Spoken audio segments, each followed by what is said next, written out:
दुनिया इस वक्त जिस दिशा में जा रही है वो खतरनाक है और डराने वाली इसलिए नहीं क्योंकि युद्ध हो सकता है, बल्कि इसलिए क्योंकि ताकतवर देश अब खुलकर कह रहे हैं कि कानून, नियम, समझौते और अंतर्राष्ट्रीय मर्यादा उनके लिए मायने नहीं रखती। डोनाल्ड ट्रंप की आक्रामक भाषा और ग्रीनलैंड को लेकर दी गई सैन्य धमकी इसी मानसिकता का सबसे ताजा और खतरनाक उदाहरण है।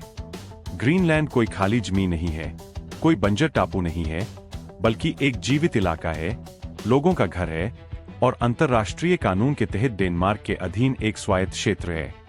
इसके बावजूद ट्रंप खुले तौर पर यह संकेत देते हैं कि अगर बात नहीं बनी तो ताकत का इस्तेमाल भी एक विकल्प हो सकता है।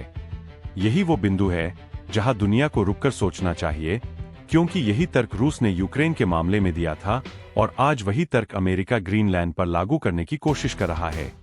ट्रंप का संदेश साफ है, अगर कोई इलाका रणनीतिक है, संसाधनों से भरा है और अमेरिका के हित में आता है, तो उसकी संप्रभुता एक बहस का विषय बन सकती है।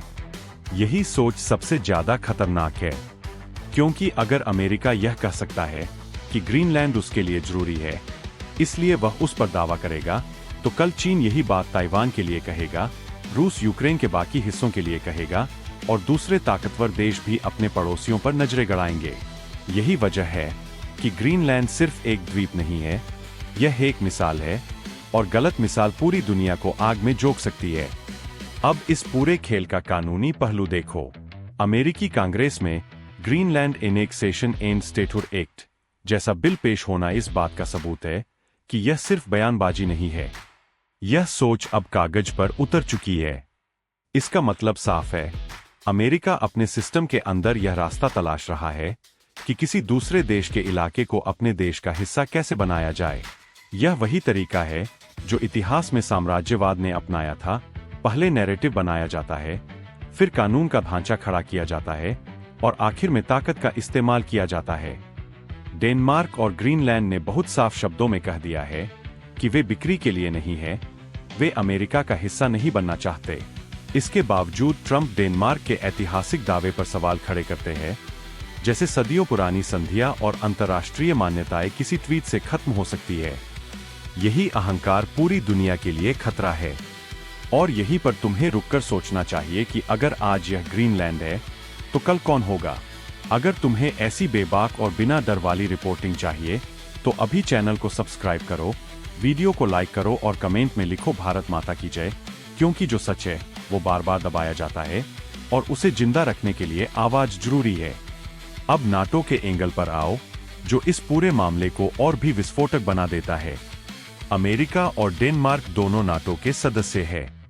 अगर अमेरिका किसी भी तरह की सैन्य कार्रवाई करता है तो इसका मतलब होगा कि नाटो के अंदर ही टकराव। यह स्थिति नाटो के अस्तित्व पर ही सवाल खड़े कर देती है। एक ऐसा संगठन जो बाहरी दुश्मन से सुरक्षा के लिए बना था, अगर उसके सदस्य आपस में ही भिड़ जाए तो उसका भविष्य क्या बचेगा। यही वजह है कि कई विश्लेषक कह रहे हैं कि ग्रीनलैंड का मामला नाटो को अंदर से तोड़ सकता है। लेकिन सवाल यह है कि ट्रंप इतना जिद्दी क्यों है। जवाब सीधा है, ग्रीनलैंड की भौगोलिक और रणनीतिक ताकत। यह दुनिया का सबसे बड़ा द्वीप है और आर्कटिक और अटलांटिक महासागर के बीच एक अहम जंक्शन पॉइंट है। जैसे जैसे आर्कटिक की बर्फ पिघल रही है, नए शिपिंग रूट खुल रहे हैं और इन रास्तों पर नियंत्रण भविष्य की ताकत तय करेगा। अमेरिका यह जानता है कि जिसने आर्कटिक को कंट्रोल किया, उसने आने वाले दशकों की वैश्विक सप्लाई चेन को कंट्रोल किया। इसके साथ ही ग्रीनलैंड के नीचे छुपे संसाधन इस पूरे खेल का सबसे बड़ा कारण है। तेल, गैस, सोना और दुर्लभ पृथ्वी खनिज, जिनके बिना आधुनिक टेक्नोलॉजी, हथियार और इलेक्ट्रॉनिक्स संभव नहीं है।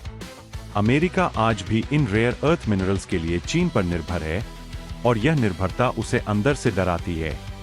यही वजह है कि अमेरिकी अरबपति और बड़ी कंपनियां पहले ही ग्रीनलैंड में निवेश के रास्ते तलाश रही है। पहले पैसा जाता है, फिर झंडा आता है। इतिहास यही बताता है। यह पूरा मामला सिर्फ अमेरिका बनाम डेनमार्क नहीं है, यह एक संकेत है कि दुनिया ताकत ही सही है वाले दौर में घुस रही है। अगर यह सोच स्वीकार कर ली गई तो अंतर्राष्ट्रीय सीमाएं सिर्फ नक्शे तक सीमित रह जाएंगी और तब सवाल सिर्फ ग्रीनलैंड का नहीं रहेगा, बल्कि हर उस जगह का होगा जहां संसाधन है, रणनीतिक फायदा है और कोई ताकतवर देश नजर गड़ाए बैठा है। यही वजह है कि इस मुद्दे को हल्के में लेना सबसे बड़ी गलती होगी। आज ट्रंप बोल रहा है, कल कोई और बोलेगा। फर्क सिर्फ इतना होगा कि तब रोकने वाला कोई नहीं बचेगा। यह भाग सिर्फ शुरुआत है। अगले भाग में हम देखेंगे कि इस सोच का असर रूस, चीन, भारत और पूरी वैश्विक व्यवस्था पर कैसे पड़ेगा और क्यों यह खेल तीसरे विश्व युद्ध की जमीन तैयार कर रहा है। अब जरा पढ़ते और खोलते हैं, क्योंकि ग्रीनलैंड का मामला सिर्फ ट्रंप की जिद या बयानबाजी नहीं है। यह अमेरिका की उस पुरानी आदत का नया रूप है जिसमें वह दुनिया को अपने हितों के चश्मे से देखता है और बाकी देशों से उम्मीद करता है कि वे इसे सामान्य मान लें। अमेरिका बार बार खुद को नियमों का रक्षक बताता है, लेकिन जब वही नियम उसके रास्ते में आते हैं तो वह उन्हें तोड़ने में एक सेकंड भी नहीं लगाता। यही दोहरा चरित्र ग्रीनलैंड के मुद्दे में खुलकर सामने आता है। अमेरिका कहता है कि रूस का यूक्रेन पर हमला गलत है क्योंकि वह एक संप्रभु देश की जमीन पर कब्जा कर रहा है, लेकिन जब बात ग्रीनलैंड की आती है तो वही तर्क गायब हो जाता है और उसकी जगह रणनीतिक जरूरत और राष्ट्रीय सुरक्षा जैसे शब्द ले लेते हैं। असल में यह पूरा खेल नैरेटिव का है। पहले जनता को यह समझाया जाता है कि सामने वाला इलाका किसी न किसी तरह से खतरा है, फिर यह बताया जाता है कि उस पर नियंत्रण करना मजबूरी है और अंत में ताकत के इस्तेमाल को जायज ठहरा दिया जाता है। यही तरीका इराक में अपनाया गया, यही लीबिया में हुआ और अब उसी स्क्रिप्ट का नया संस्करण ग्रीनलैंड के लिए तैयार किया जा रहा है।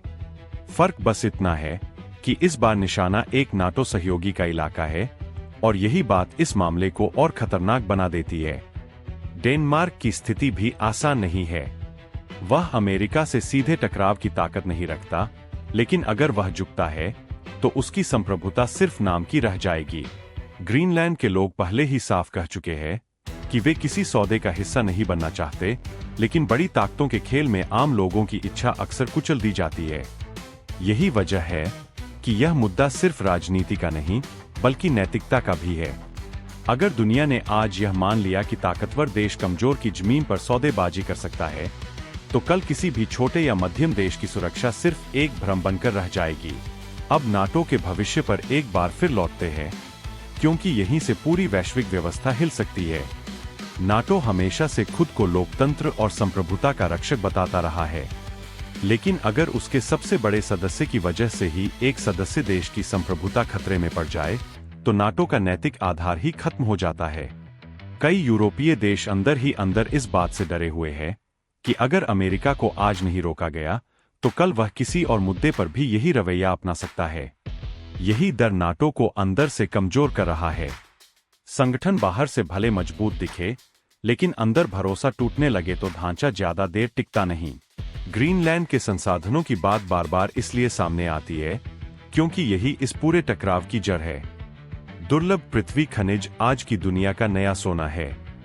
बिना इनके न मिसाइल बनती है, न फाइटर जेट उड़ता है, न स्मार्टफोन चलता है। चीन इस सेक्टर में आगे है और अमेरिका यह बढ़त किसी भी कीमत पर चीन के हाथ में नहीं रहने देना चाहता। ग्रीनलैंड उसके लिए एक शॉर्टकट जैसा दिखता है, जहां से वह चीन की निर्भरता तोड़ सकता है।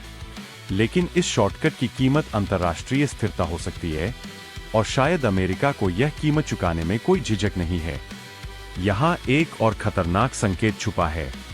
अगर अमेरिका ग्रीनलैंड को लेकर आक्रामक रुख अपनाता है और दुनिया सिर्फ बयान जारी करके चुप बैठ जाती है, तो यह एक खुला संदेश होगा कि ताकतवर देशों को रोकने वाला कोई नहीं है।